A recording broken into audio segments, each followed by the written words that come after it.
Sciences Humaines écrit un nouveau chapitre de son histoire, nouvelle formule, nouveau site web.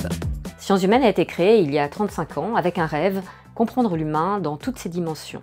À partir des recherches en psychologie, sociologie, anthropologie, histoire et toutes les sciences humaines, nous nous sommes donné une mission, décrypter nos comportements, nos sociétés, nos aspirations.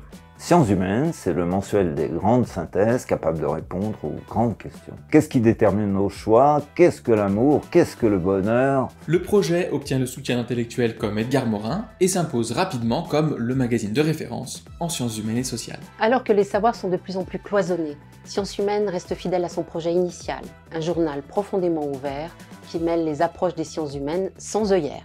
On vous explique les grandes idées de celles et ceux qui ont pensé le monde avant nous, tout en gardant les antennes branchées sur la recherche actuelle. À l'heure où les écrans prennent de plus en plus de place dans nos vies, nous croyons que le magazine papier est une respiration nécessaire pour réfléchir et s'informer. Pour relever ce défi, nous avons décidé d'enrichir le magazine, de le rénover.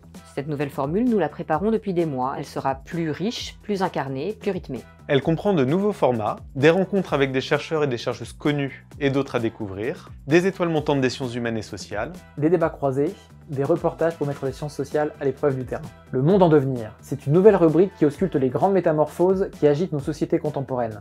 La vogue No Kids, comment l'IA va changer le travail, des réponses à des grandes énigmes.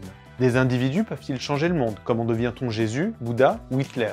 Bon, existe-t-il une nature humaine? Et si oui, pourquoi Vladimir Poutine et ma femme sont-ils si différents?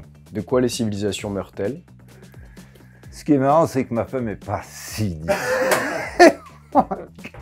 Sans oublier nos dossiers qui éclairent les mécanismes humains tout en étant une mine d'idées et d'inspiration. Notre site aussi fait peau neuve pour vous offrir une meilleure expérience de lecture en ligne. Vous trouverez des décryptages de l'actualité et des vidéos pour tout savoir d'une notion ou d'un concept en 1 minute. D'où vient la conscience? Qu'est-ce que le féminisme? À quoi sert la philosophie? Le nouveau site, c'est aussi une encyclopédie des grands penseurs des sciences humaines, un lexique, des citations, 30 années d'archives pour vous aider à préparer vos cours, vos concours, vos examens. Et pour mener ce projet à bien, Sciences Humaines a besoin de vous. Sans ces lecteurs, Sciences Humaines n'existe pas. Abonnez-vous. Et si vous êtes déjà abonné, abonnez vos amis. Vous êtes la garantie de notre équilibre et de notre indépendance. Abonnez-vous. Abonnez-vous. Je suis pas acteur, donc...